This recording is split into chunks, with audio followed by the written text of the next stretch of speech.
sedang diuji di pengadilan sekarang. Dia ditahan sebagai status terpidana di perkara 1515 yang sudah ingkrah.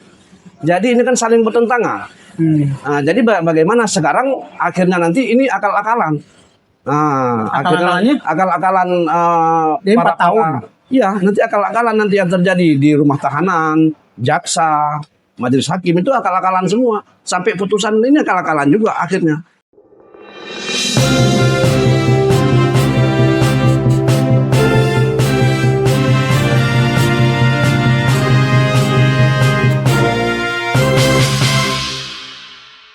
Bang, ngobrol-ngobrol begini ya Bang ya. Iya. Ini kan kita menunggu sidangnya warga Korea yaitu Mr. Lee yang terkena kasus status nebis in idem ya, perkara berulang. Nah, ini kondisinya itu dari sejak kapan sih sidang ini, Bang? Ya, Ya ngobrol-ngobrol sambil ngopi aja. betul. Jadi ini minta maaf dulu nih karena kita kebetulan lagi ngopi-ngopi di depan pengadilan. Tangerang. Iya. Sambil menunggu persidangan. Mr. Lee sebentar lagi ya agenda tanggapan daripada penasihat hukum Iya. yang sudah dibacakan beberapa minggu lalu kan begitu.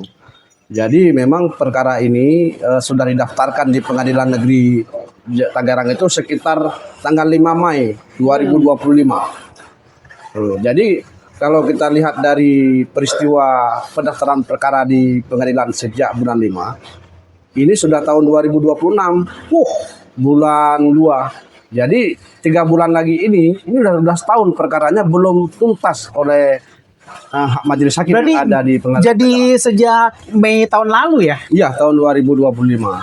Padahal perkara ini sudah pernah diperkarakan di tahun yang lalu juga, tahun 2024 yang sudah ada putusan berkekuatan hukum tetap. Iya, makanya nebis ini nebis Iya, kan. makanya Gitu perkara kan. ini udah nebis sebenarnya kan. Gitu kira-kira. Nah,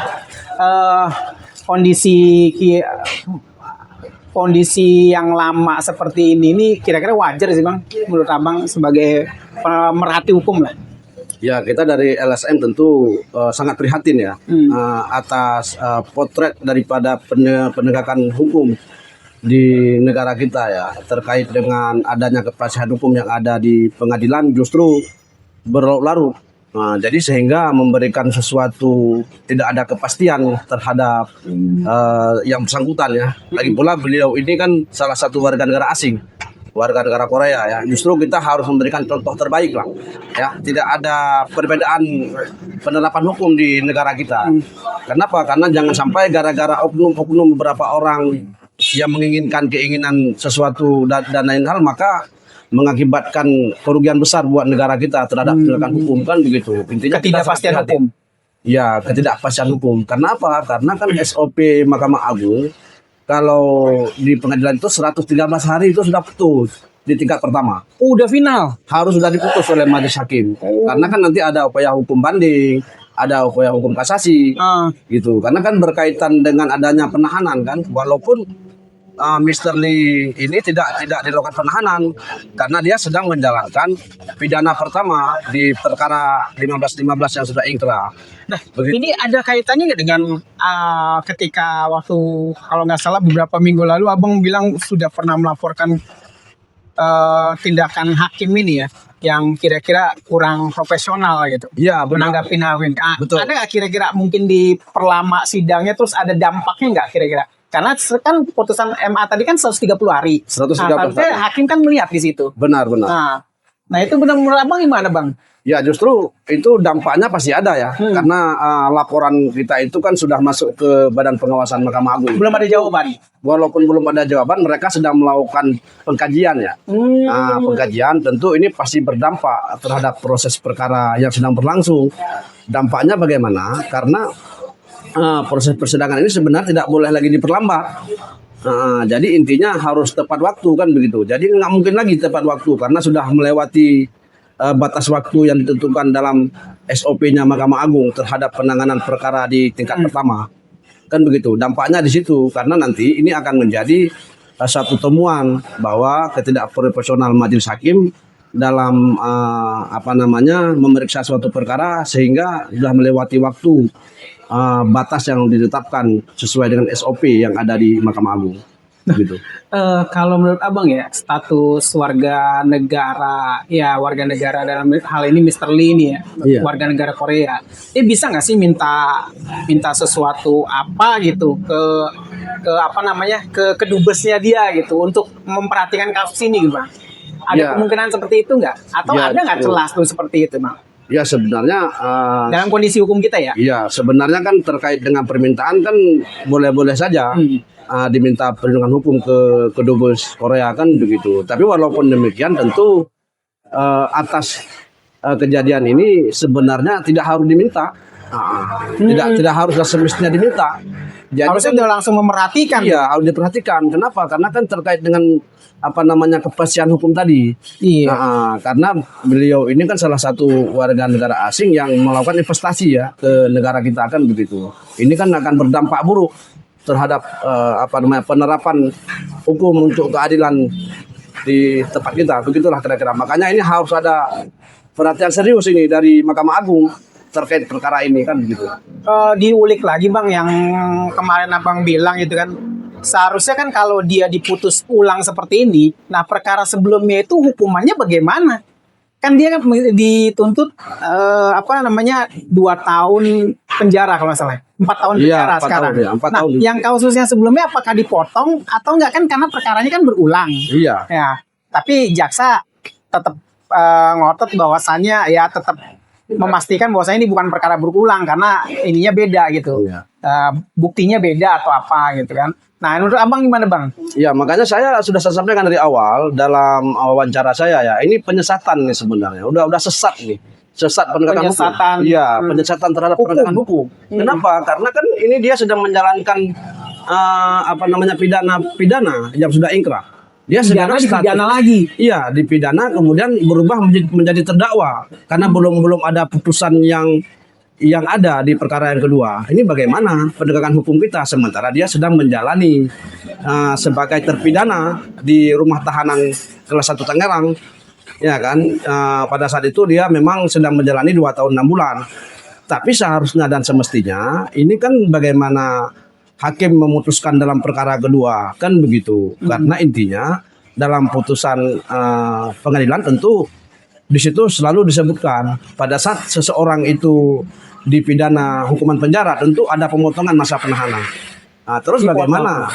Bagaimana pemotongan masa penahanan sementara dia ditahan bukan dalam perkara yang kedua yang sedang diuji di pengadilan sekarang. Dia ditahan sebagai status terpidana di perkara 1515 yang sudah ingkrah. Jadi ini kan saling bertentangan. Jadi bagaimana sekarang akhirnya nanti ini akal-akalan. Akal-akalan Jadi 4 tahun. Iya, nanti akal-akalan nanti yang terjadi di rumah tahanan, jaksa, majelis hakim itu akal-akalan semua. Sampai putusan ini akal-akalan juga akhirnya. Wah, Jadi makanya saya bilang dari awal ini saya tegaskan ini memang penyesatan ini mungkin nggak gini terhadap bang? penegakan hukum kan begitu. Mungkin nggak gini bang? 2 tahun 6 bulan sudah Mr. Lee sudah menjalankan ya. Iya. Kan ini tuntutannya 4 tahun. Mungkin nggak dia diputus mungkin anggaplah mungkin 3,5 tahun. Berarti kan dikurangin itu. Mungkin nggak seperti itu? Iya, nggak ada yang nggak mungkin kalau Berarti kalau dia harus situasi berjalan sekarang. lagi. Kalau saya melihat situasi majelis hakim yang sedang menjalankan apa namanya istilahnya tugasnya, ya kan? Seolah-olah seakan-akan kan begitu. Walaupun sudah melewati SOP yang sudah ditentukan oleh Mahkamah Agung 113 hari harus putus, ya kan? Apa yang nggak mungkin? Hakim bisa hakim akan memutuskan pidana seumur hidup kan bisa aja. Karena nggak ngerti kita kalau udah begini, karena udah namanya sesat gimana, ya kan? Jadi kalau kita lihat berdasarkan kebenarannya, sesuatu yang nggak mungkin, perkara ini bisa diperiksa kembali sehingga naik ke persidangan. Seharusnya dalam putusan sela pada saat itu hakim sudah menyatakan perkara ini ya tidak bisa dilanjutkan untuk pemeriksaan ke pokok perkara misalnya kan begitu. Jadi kepastian hukumnya jelas. Jadi sudah ada penyesatan dari penegakan hukum hingga ke persidangan. Nah ini kan sudah sangat struktur mafia peradilan. Ya kan dimulai dari mafia hukum, mafia peradilan, ya kan. Ini kompleks sudah berkomplot. Nah, jadi komplotan ini agak sulit maka Sudah kronis. ya jadi kalau udah berkomplot mafia-mafia yang berbaju dinas ini maka ini masyarakat akan melihat ini seolah-olah seakan-akan ini penegakan hukum, seolah-olah ini keadilan. Nah, justru kalau kita lihat berdasarkan proses yang selalu saya ulang-ulangi, ini adalah suatu penyesatan yang dilakukan oleh mereka. Ini sangat-sangat berdampak terhadap keadilan sebenarnya, mencederai rasa keadilan masyarakat. Ini yang saya nggak terima. Nah, lagi pula kita bukan melihat Mr. Lee ini sebagai warga negara Korea. Kita nggak melihat itu ya. Karena posisi penegakan hukum itu di negara kita, siapapun dia, ya kan, kalau memang itu kebenaran kan harus. Dan itu bisa kita berdampak ke terpidana yang lain dong, kalau udah mau bebas diperkarain lagi. Mungkin bisa saja, cuma kita kan melakukan pengawasan dan pemantauan sangat terbatas ya. Karena apa? Karena kita juga selalu ada masukan lebih awal dulu dari beberapa orang atau masyarakat, sehingga kita bisa mengawasi proses persidangan. Nah, mungkin kalau memang ke depan nanti ada seperti itu, kita akan selalu melakukan pengawalan dan pengawasan untuk kita sampaikan ke Mahkamah Agung itu. Kalau nggak salah Bang pernah bilang mau nggak mau kan hakim harus putuskan bebas. Nah, berarti mungkin dugaan saya mungkin begini ya Bang ya. Mungkin hakim memutuskan 2 tahun 6 bulan yang sudah dijalankan sama misteri. Tapi kemudian orang menganggap, ya netizen menganggap atau para peserta sidang menganggap bahwasannya itu adil gitu. Padahal tidak adil. Nah, ini coba jelaskan deh, tidak adilnya di mana gitu Bang? Oh gitu. Kan 2 tahun 6 bulan dari perkara yang sama. Atau dia mungkin ditambah lah mungkin 3 tahun. Berarti tambahnya 4 bulan dong. Ya kan? Nah, itu kan menurut perkara nebis idem itu nggak adil, nggak ada keadilan di situ. Nah, tapi menurut peserta sidang atau netizen gitu, cuma 4 bulan gitu kan. Wajar dong. Nah menurut Abang gimana Bang jelasannya Bang? Simpel aja gitu. Ya, betul. Kan perkara berulang. Iya, benar. Memang seperti itu sih yang mungkin yang sedang dilakukan dalam bentuk akal-akalan ya. Akal-akalan tadi. Justru bagaimana hakim nanti akan memutuskan. Tapi saya akan melihat kebenaran dari format mungkin ya, format yang ada secara baku. Setiap ada putusan majelis kan pasti ada harus ada vonis. Nah, kan formatnya itu kan harus divonis. Harus vonis. Di situ aja kita lihat. Kalau memang mengacu kepada format yang ada, kan nggak mungkin hakim menyatakan di dalam putusannya dia dihukum sekian tahun misalnya akan dikurangi dari masa penahanan yang sudah dijalankan ya kan. Kan sesuatu nggak mungkin karena Mr. Lee ini tidak ditahan dalam perkara ini kan begitu. Kan tidak ditahan dalam perkara yang kedua yang sedang berjalan ini, justru kan ada sesuatu hal di sini. Apa yang terjadi di situ? Rupanya dia sedang menjalani pidana yang sudah inkrah putusannya, perkara 515. Jadi status dia sebagai terpidana karena jaksa sudah melakukan eksekusi. Kan ya gitu. Kenapa dia berubah menjadi status terpidana dalam putusan yang lama? Karena jaksa sudah melakukan eksekusi, kan itu persoalannya. Sementara perkara ini naik lagi oleh jaksa sampai ke persidangan sekarang, sehingga dari bulan 5 sampai hampir setahun ini 2026 udah berganti kalender, nggak putus-putus, nggak selesai urusan. Jadi urusan ini aja. Nah, jadi kayaknya nggak ada kerjaan lain orang itu. Seharusnya banyak kerjaan lain yang perlu diselesaikan. Jangan dipikirin yang sudah ada putusan, ngapain dipikirin lagi? Iya betul. Ya kan? Jadi kadang-kadang pikiran kita nggak masuk akal. Dari segi pengadilan itu kan mereka jaksa hakim ini kan tidak mungkin menyidangkan kalau tidak ada yang mengajukan pengadilan. Betul. Berarti yang mengajukan pengadilan ini dia sebenarnya seharusnya paham dong. Iya, kan? benar. Nah, tapi kalau dia memaksakan berarti kan ada sesuatu bahwa perkara ini sudah perkara berulang. Nah, menurut Abang nih kondisi pengadilan yang menerima itu hukumnya kayak gimana, Bang? Menurut Abang bisa dibenarkan nggak kayak gitu? Ya mungkin dalam secara KUHP, dalam secara peraturan pengadilan gitu. Iya, kalau normatifnya sih pengadilan menerima perkara ya harus menerima. Harus menerima. Jadi persoalannya tadi kan di sini kan berkomplot. Kalau saya bilang komplotan.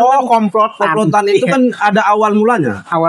Berawal mula itu dari mafia hukum dulu kan gitu. Mafia hukum itu kan membuat satu skenario dalam bentuk berkas. Supaya berkas ini bisa masuk ke pengadilan. Jadi pengadilan ini udah lari ke mafia peradilan ini. Ada mafianya lagi. nggak mungkin bisa masuk tembus langsung diproses gitu ya. Kalau nggak ada mafia tadi. Iya, kalau nggak ada mafia tadi tentu dalam Udah proses di-cut. dalam proses ini langsung dikat pada saat putusan selah misalnya. Kalau memang ada profesional hakim di sini Iya. ada, tentu langsung terjadi Kan sudah kebenaran dibaca. itu. Nggak harus sampai berlalu seperti ini. Inilah yang dimaksud tadi kepastian hukum. Makanya Mahkamah Agung dalam SOP mereka itu di tingkat pertama itu sudah ada 113 hari itu. Mau tidak mau, terima nggak terima itu harus putus. Kalau nggak putus 113 hari maka tidak tercapai azas-azas peradilan. Kalau azas-azas peradilan tidak tercapai maka tidak ada keadilan. Untuk apa ada pengadilan kalau begitu? Siapa yang merusak pengadilan? Kan jadi pertanyaan lagi. Justru dengan demikian maka ini kita khawatir sebenarnya hal-hal seperti ini masih terjadi. Berapa tahun dan negara kita merdeka? Ya kan? Udah 80 tahun ada ya? 80 tahun, coba bayangkan. Tahun berarti. Nah, kalau kita konversi dengan umur Rasulullah misalnya 60 tahun, Udah bonus 20 tahun. Udah bonus sudah. Jadi seharusnya jangan begitu. Seharusnya harus lebih dewasa lah. Janganlah menggunakan cara-cara yang seperti itu. Masa negara kita udah 80 tahun, kapan kita akan berubah nasib kita kalau memang ini selalu dipermainkan? Mafia hukum, mafia peradilan ini kalau nggak berakhir sampai ratusan tahun pun ya begini-begini terus sampai anak cucu kita nggak akan berubah begini-begini terus. Jadi kapan baik suatu penegakan hukum nggak akan baik. Betul. Menurut sepengetahuan abang ya, kalau selama menjadi LBH lah penasihat pemerhati hukum ya, Iya. kasus-kasus ini udah berapa banyak bang yang abang lihat ya, mirip-mirip kayak gini lah. Kami sebenarnya Ketidakpastian hukum berarti ya. Iya, kami dari LSM memang hal-hal proses peradilan yang nggak sesuai dengan apa yang ada, kami selalu kami cermati. Memang ada beberapa pengadilan yang sudah kami cermati, termasuk dari Pengadilan Negeri Jakarta Selatan yang pernah kita kawal sampai tahanan lepas pada persidangan, ya kan? Itu ada salah satu kasus di Jakarta Selatan. Kemudian di Jakarta Pusat. Tapi mereka profesional. Nah, pada saat kita lakukan pengawasan, mereka akan melakukan langkah-langkah sesuai dengan petunjuk yang ada, itu yang bagus. Tapi di Tangerang ini tidak seperti itu, gitu. Ini yang aneh. Saya pernah lakukan pengawasan di Jakarta Pusat. Itu salah satu pereli nasional. Pada saat itu pidana biasa juga. Itu langsung lepas sedang persidangan. Jadi Berarti tahanannya lepas, proses berlangsung. norma hukum itu berjalan gitu. Berjalan. Kalau di sini nggak ada berjalan norma-norma hukum. Jadi sesuai dengan keinginan dan pesanan. Kayak kasus Cari Chandra misalnya, itu kan pesanan. Pesanan ya. Pesanan, ada pesanan. Kasus ini udah nebis idem naik lagi. Sekarang saya tanya sama rekan-rekan media. Kasus Cari Chandra. Ya kan? Kan ada kasus itu lagi namanya Sukamto. Iya betul. Coba bayangkan kasus Sukamto. Pada saat majelis hakim memutuskan di tingkat pertama, kemudian banding. Pada saat diputus, itu masa penahanan sudah berakhir. Coba bayangkan. Masa penahanan dia minggu lalu tanggal 18 berakhir, tanggal 26 diputus. Coba, gila nggak? Seharusnya putusannya kan harus putusan lepas. Karena sudah melewati masa penahanan. Ngapain dipaksakan harus 1 tahun? Lepas saja, ngapain harus dipaksakan? Karena memang hukum acara mengatur seperti itu. Kan begitu. Di mana hakim memutuskan suatu perkara pasti nengok kalender dulu. Kapan berakhir masa penahanan? Ngapain diputus sudah lewat masa penahanan? Coba. Makanya jaksa nggak kasasi sampai sekarang. Kenapa? Ketahuan di Mahkamah Agung. Ketahuan permainannya. Jadi itu. Ya. Kasus Sukamto, coba saya juga kawal kasus Pak Sukamto notaris. Yang 4 tahun penjara. Yang diputus 3 tahun. Iya, Di tingkat 3 tahun. pertama dari Tangerang, kemudian banding, diputus 1 tahun sama seperti kasus Cari Chandra. Bandingnya 1 tahun lagi. Padahal perkaranya juga itu hampir bersamaan juga, memang berkas dari Cari Chandra kan, berkasnya. Betul. Sehingga naiklah ke pengadilan. Naik. Coba. Dan Cari Chandra juga saya saksi. Ya, logikanya bagaimana? Logika putusan. Nah, bagaimana kepastian hukum, ya kan? Diputus oleh majelis hakim pada saat masa penahanan sudah berakhir. Padahal berdasarkan hukum acara itu harus lepas orang. Ngapain lagi dihukum? Orang udah lepas kok. Sesuai dengan hukum acara nggak bisa lagi diperpanjang masa penahanan, ya kan? Itu contoh misalnya. Ini pesanan-pesanan di peradilan itu ada. Kalau kondisi pesanan-pesanan begini nih mestinya apa namanya direstrukturisasi dong satu institusi bang. Menurut abang gimana bang? Itu Maksudnya? sulit dilakukan. Nah, karena kan dari secara berjenjang itu Mahkamah Agung sudah melakukan proteksi. Ada melakukan proteksi melalui SOP, ya kan?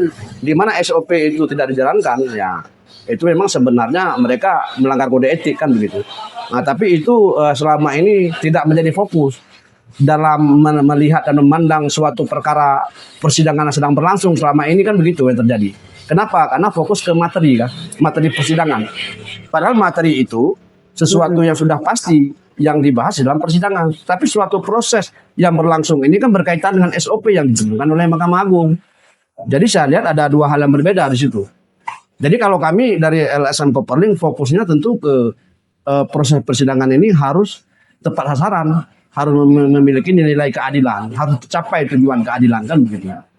Gitu. Intinya itu, tidak memandang itu dia siapa, apapun perkaranya.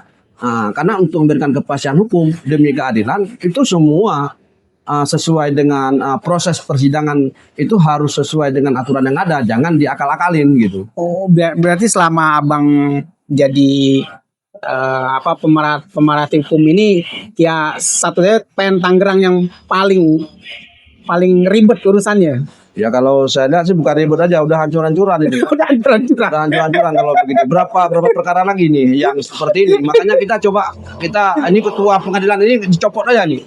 Ketua pengadilan sekarang. Ya kan? Iya, kalau nggak salah waktu pas Charlie Chandra itu dikesampingkan, semua dikesampingkan lah. Terus untuk apa ada sidang kalau dikesampingkan itu semua? Iya, betul. Nah, itu ketua pengadilan katanya sih yang terbaik. Iya. Jadi kalau kita nengok di persidangan kan hakim itu kan seolah-olah seakan-akan kan seakan-akan seolah-olah udah menanyakan seolah udah iya aja. Padahal putusannya udah ada itu apa yang harus diputusin. Iya betul. Ya kan? Betul. Pak Said Didu pernah bilang waktu dulu nih. Ini jangan-jangan sudah ditulis putusannya malam ini. Iya benar. Saya percaya itu karena eksekusi Cai Chandra coba. Betul. Kemarin kita hari Jumat kemarin tanggal berapa? Tanggal 7. Coba bayangkan. Itu kemarin eksekusi Cai Chandra atas perkara kasasi. Coba bayangkan. Bisa keluar putusan kasasi Mahkamah Agung sementara dari Mahkamah Agung belum ada minutasi. Coba bayangkan. Belum ada minutasi putusan tapi relas putusan bisa keluar dari Pengadilan Negeri Tangerang. Kan gila itu. Untuk eksekusi Cai Chandra coba. Coba bayangkan. Berkas perkara sampai sekarang masih di Mahkamah Agung.